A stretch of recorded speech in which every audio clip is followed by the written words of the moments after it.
El libro que estamos presentando no es una historia, es una novela, una narración de ficción, que por cierto sirvió de base a una película del famosísimo director Tarkovsky en 1962, porque como relato era muy importante para la sociedad soviética.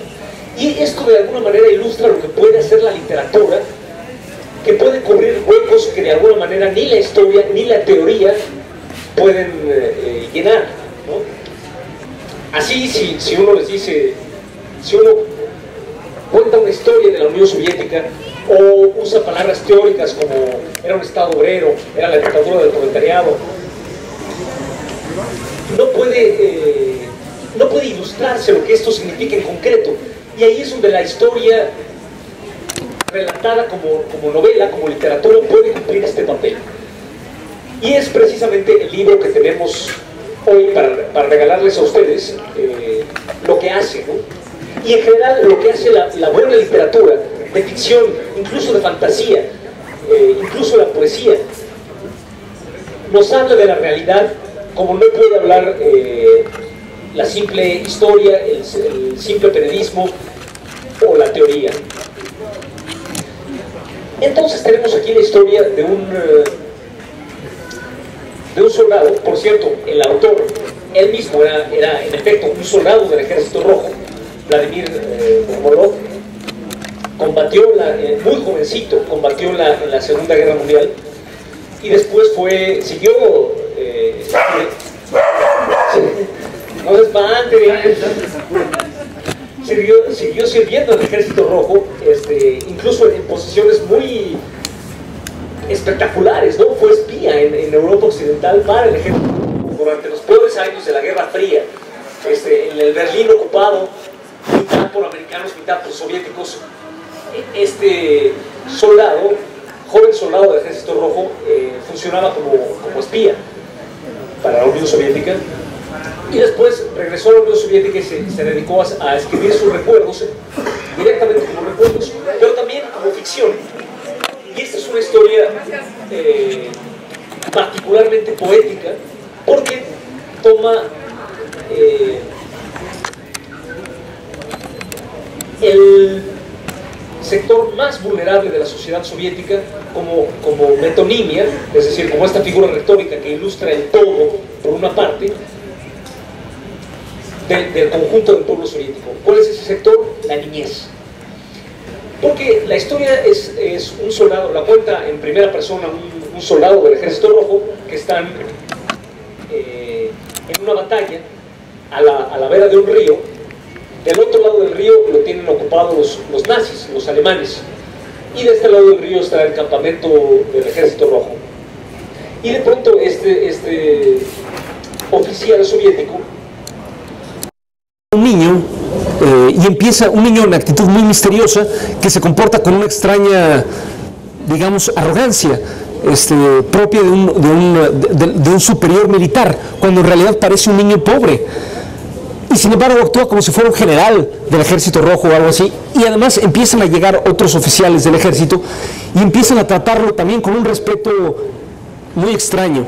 Al mismo tiempo actúa como un adulto endurecido, este niño, y por momentos actúa como lo que es, como un niño pequeño que se ilusiona con los chocolates y con los juguetes, y que primero se muestra muy altivo, y después, por momentos, como buen niño y como buen ruso, se muestra terriblemente cariñoso.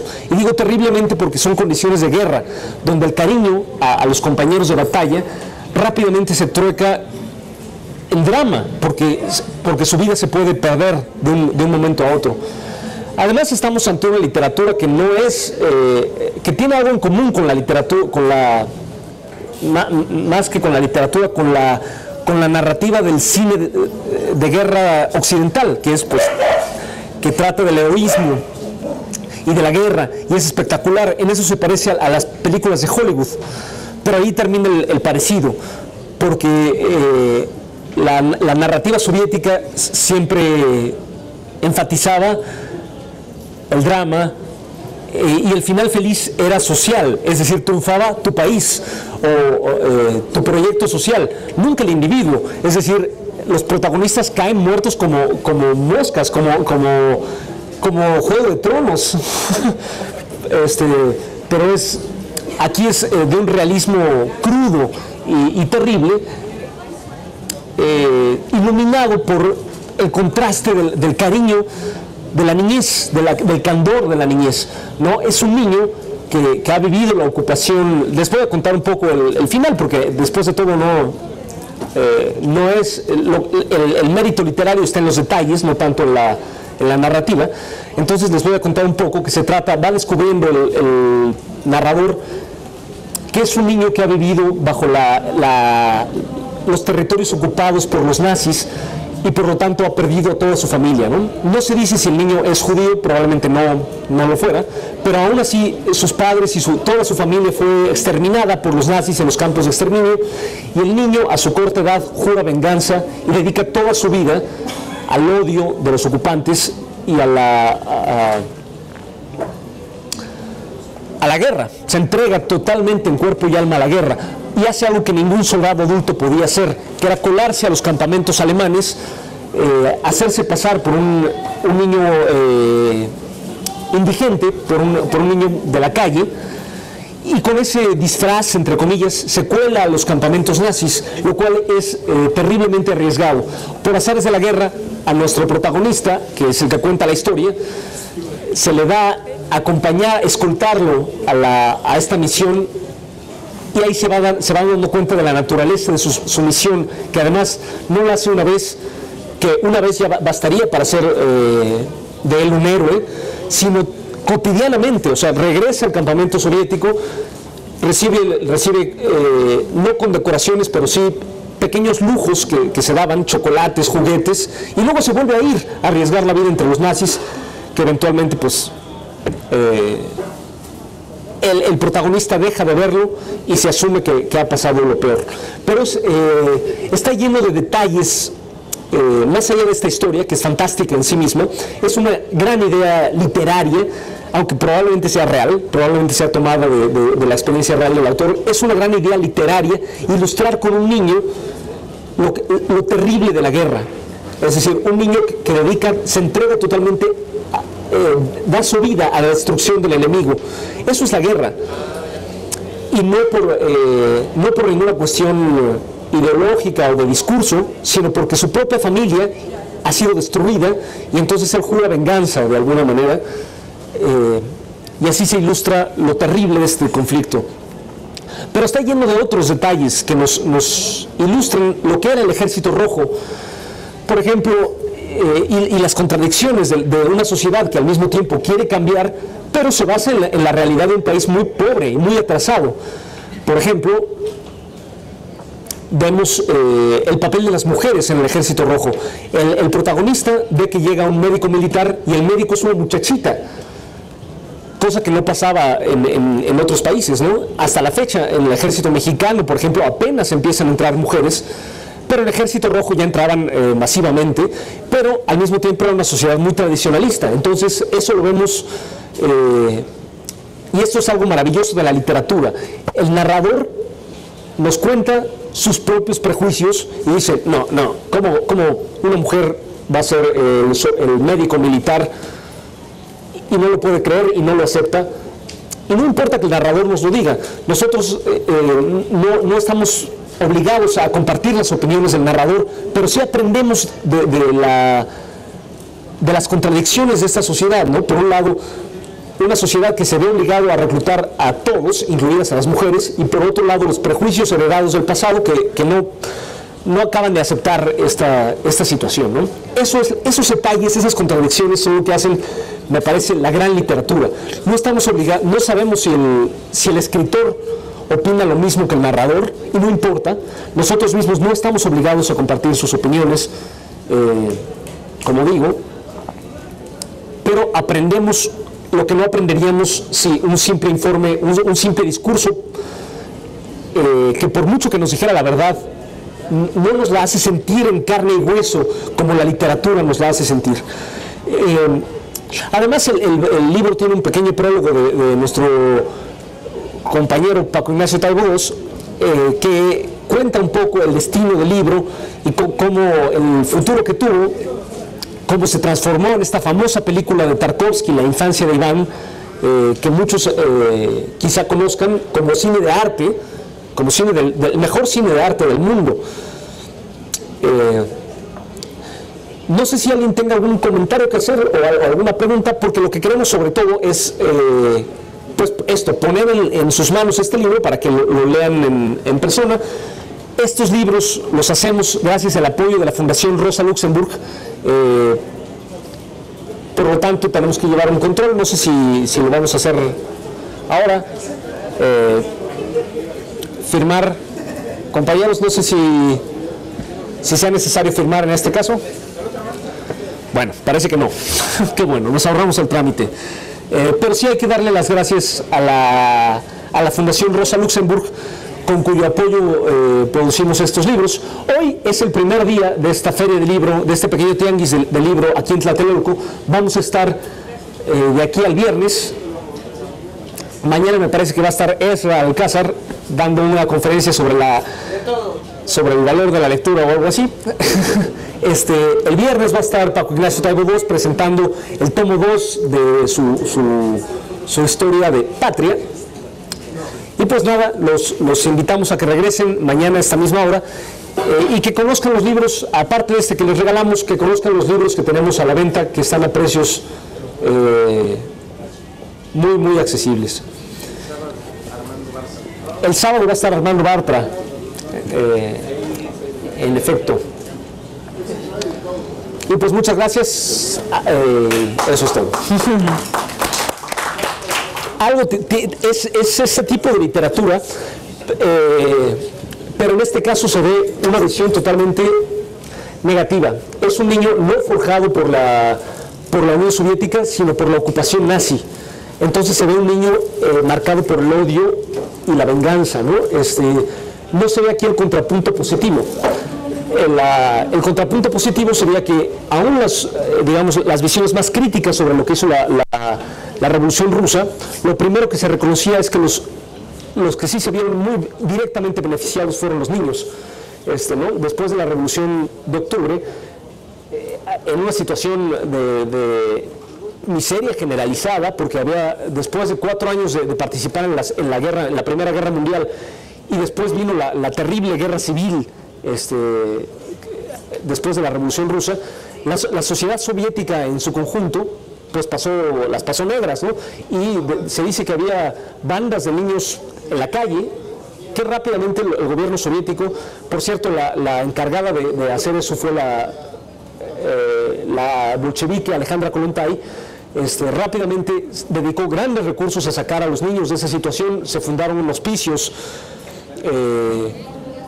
guarderías, se dedicó a pocos recursos que había a comprar leche para los niños, pero esa no es la historia que vamos a ver aquí, porque esta es la historia de un niño, es la historia contada por un adulto que simplemente es un oficial del Ejército Rojo, que de pronto se encuentra un niño fuera de lugar. No esperaba encontrarse un niño en la guerra y de pronto se lo encuentra y resulta que es un espía decidido y además que nadie puede detener. O sea, al mismo tiempo lo premian y le agradecen que haga esto, pero cuando intentan detenerlo le dicen, bueno, ya cumpliste, ahora te vas a ir a la escuela porque eres un niño soviético y tienes derecho a ir a la escuela, y el niño se escapa y vuelve a ir a espiar a los alemanes y lo vuelven a condecorar y se vuelve a escapar hasta que eventualmente en fin, ustedes lo lean, hasta que eventualmente ya no regresa, ¿no? Que por cierto se entera el autor, su narración, el autor mismo se va de ese campamento, o no el autor, mejor dicho el narrador, se va de ese campamento y ya solo se entera a posteriori lo que pasa, ¿no?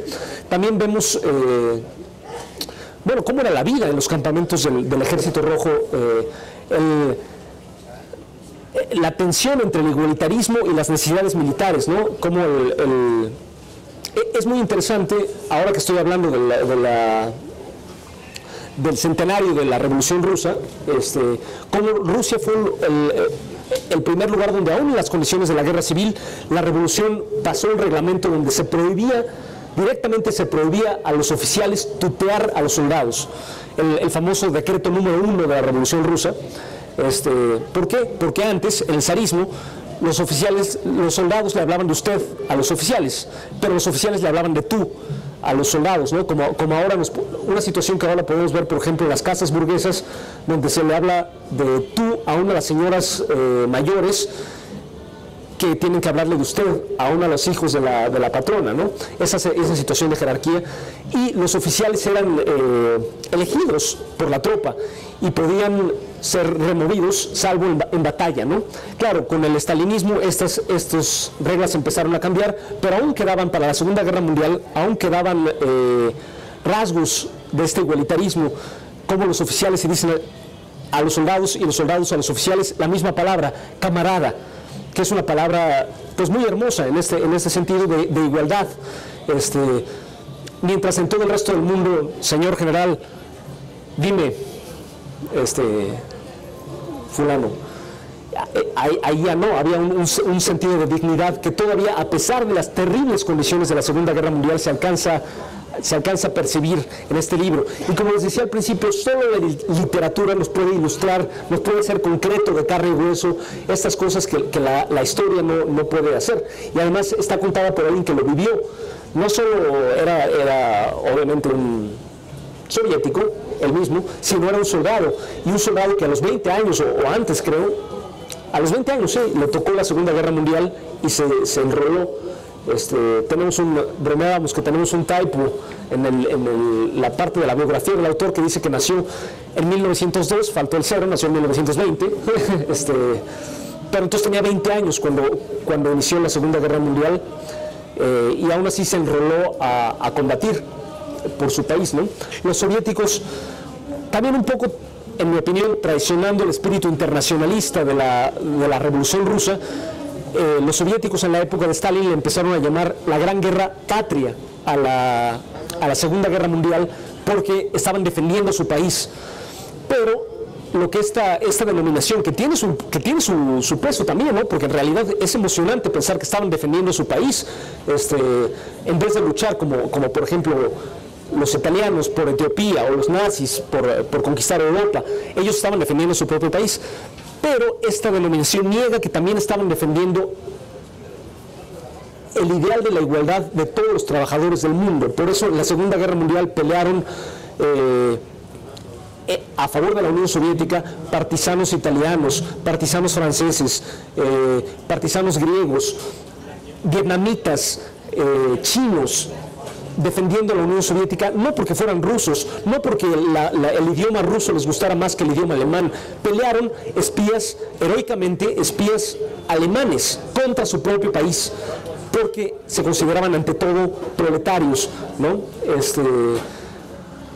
Comunistas alemanes murieron por miles en los campos de concentración de Hitler, luchando a favor de la Unión Soviética, no porque fueran rusos o porque hablaran ruso, o porque para ellos no era una guerra patria en lo más mínimo. Al contrario, traicionaron entre comillas su patria para defender los intereses de su clase, lo cual me parece es una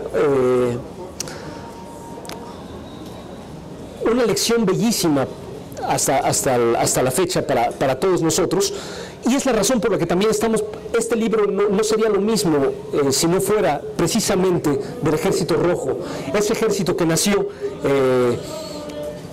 si ustedes consiguen el juramento del Ejército Rojo con el que fue fundado originalmente, decían: no estoy luchando por mi país, estoy luchando por los obreros y los campesinos de Rusia, pero de todo el mundo. Y bueno, el Ejército Rojo nació en una guerra civil también contra una invasión extranjera.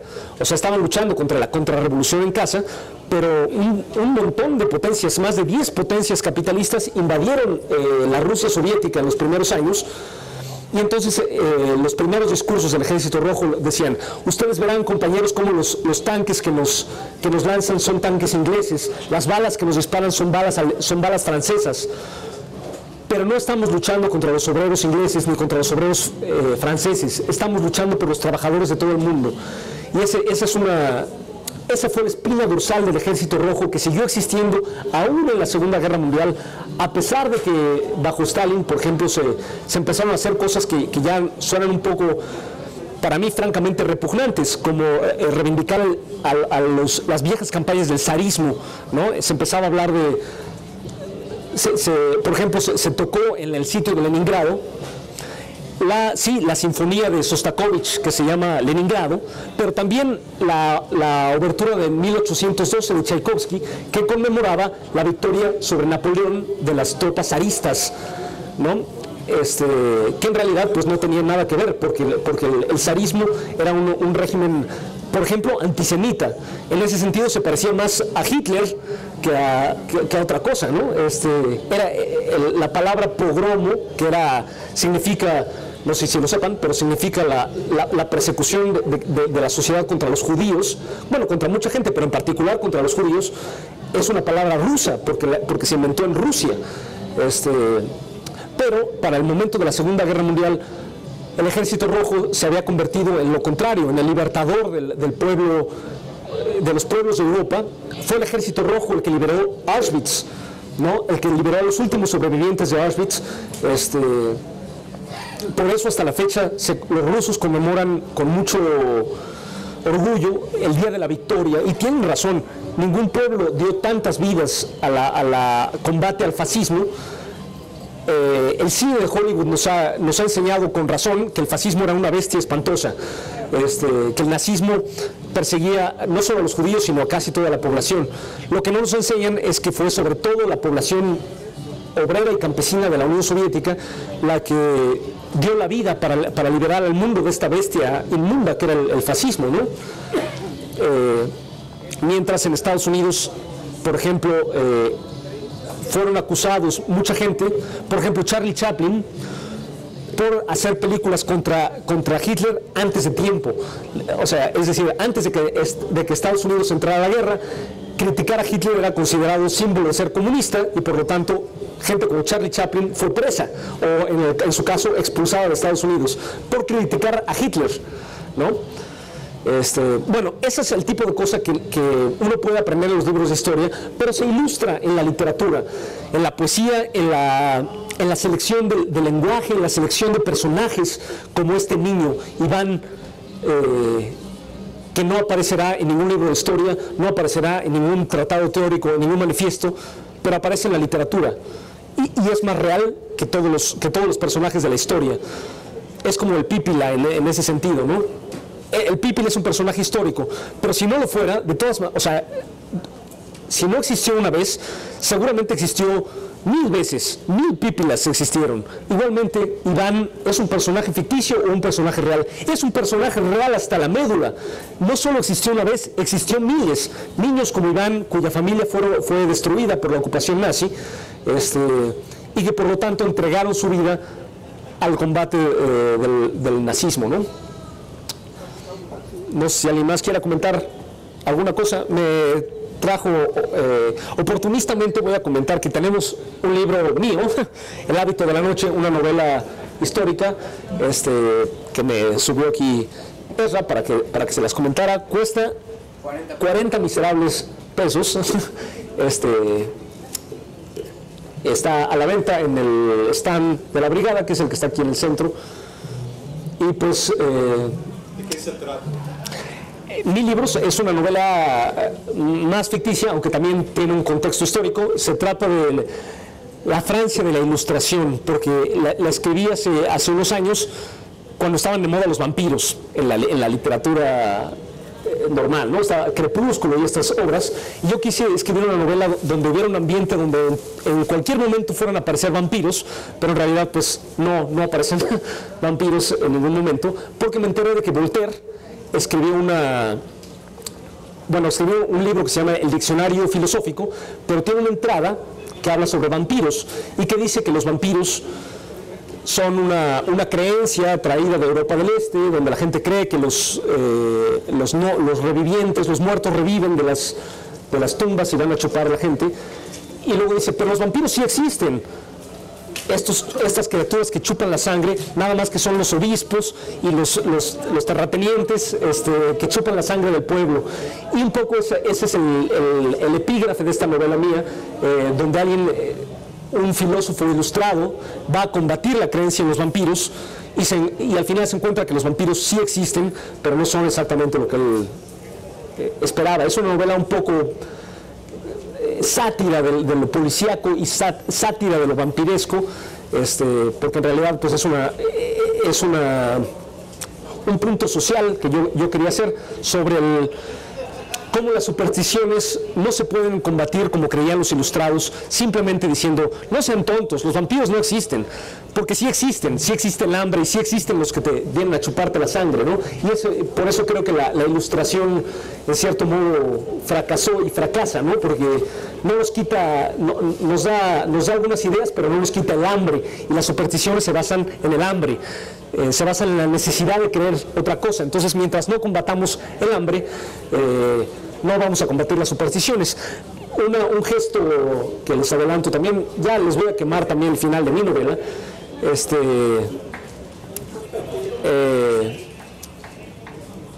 El protagonista termina encerrado en la cárcel, que es la Bastilla, y termina diciendo, nunca nada va a cambiar, la gente es tonta, la gente siempre se va a dejar de todo. Termina muy pesimista, ¿no? Diciendo, la historia ya no va a conducir a ningún lado, y fecha su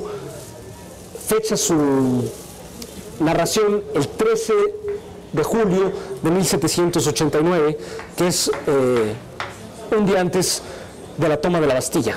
O sea, es decir, es un gesto, un guiño privado para los que sepan de historia, que cuando creemos que ya nada va a cambiar, que todo está de la chingada porque la gente es tonta y nunca se va a rebelar y siempre va a aceptar lo que le digan, y todos nos hemos sentido así, todos nos hemos sentido frustrados con eso, y siempre cuando menos lo esperamos, cuando uno ya se rindió, la gente no se rinde, y por eso estamos aquí. Y por eso estamos distribuyendo estos libros. Además me trajeron, tenemos no sé cuántos, pero un libro del poeta salvadoreño Roque Dalton, que yo hice la selección y el prólogo. No sé si ese también lo regalamos, pero no sé si tenemos suficientes, pero si alguien está muy interesado, tenemos uno nomás. Va para ustedes, pero se puede descargar en la página de la Brigada para Leer en Libertad, igual que todos nuestros libros, o la gran mayoría de ellos. Y pues nada, ahora sí terminamos. Muchas gracias. Ah, sí, perdón, me llega a corazón con los niños de resistencia en Stalingrado. ¿Cómo jugaron? Ahora, yo me pregunto, ¿qué será de los huérfanos del narco y de las bajas colaterales? ¿Se oye? Sí. Pregunta, ¿qué será de los huérfanos del narco y de las bajas colaterales aquí en México, en nuestra guerra? Los huérfanos de las bajas colaterales, lo que están viviendo y cómo se han quedado solos, ¿no? Y qué va a ser de ellos, porque muchos son, ¿cómo se llama? Agrupados, o sea, violentados por el narcotráfico. Sí, yo me pregunto, toda esa gente que se usa como carne de cañón en la guerra del narco, o sea, los propios, no hablo solo de las víctimas, sino de los victimarios, de los asesinos, pues también fueron niños, y de hecho muchos son muy jóvenes, fueron niños hace muy poco, y yo me pregunto, ¿qué clase de sociedad los orilló a convertirse en lo que son y está convirtiendo a nuevas generaciones en lo mismo? Así como Iván declaró la guerra a los nazis, si te mata un cártel, a toda tu familia, le declaras la guerra al cártel vecino. O sea, en este caso tenía un contenido muy progresista la lucha de Iván, pero es verdad, la guerra casi nunca es progresista. Casi siempre es terrible a secas, y casi siempre el odio es ciego y generan, hay excepciones, pero normalmente el odio no genera más que más odio, como es el caso de la guerra del narco. Pero sí me pregunto, ¿qué cambió en la sociedad mexicana? Que los padres de esos jóvenes tenían, pues, trabajos malos quizá, pero trabajos normales, entre comillas, pero trabajos que ya no tuvieron sus hijos y tuvieron que dedicarse a matar y morir, porque está cabrón, ¿no? O sea, son gente terrible, muchos de los narcos son gente pésima, pero eso no significa que sea fácil, o sea, que no arriesguen mucho. Eso quiere decir que no encontraron lugar en la sociedad normal, entre comillas, lo cual me habla de destrucción de la economía mexicana en las décadas del neoliberalismo. Pero sí, toca el tema de la niñez en última instancia, y toca el tema de cómo tiene en común con este libro que al destruir la vida de un niño, ese niño no le queda más que el odio. Ese es el tema de este libro, ubicado lo lleva a una situación de guerra históricamente progresista, por decirlo de algún modo, pero normalmente no es el caso. Las pandillas de los maras salvadoreños, ¿no?, que son niños hijos de la guerra del Salvador, son el caso también, ¿no? Bueno, pues con esta baja nota, yo quería terminar por lo alto, pero terminamos con esto. Muchas gracias, compañeros. Nos vemos mañana a las 7 y los días siguientes. Muchas gracias.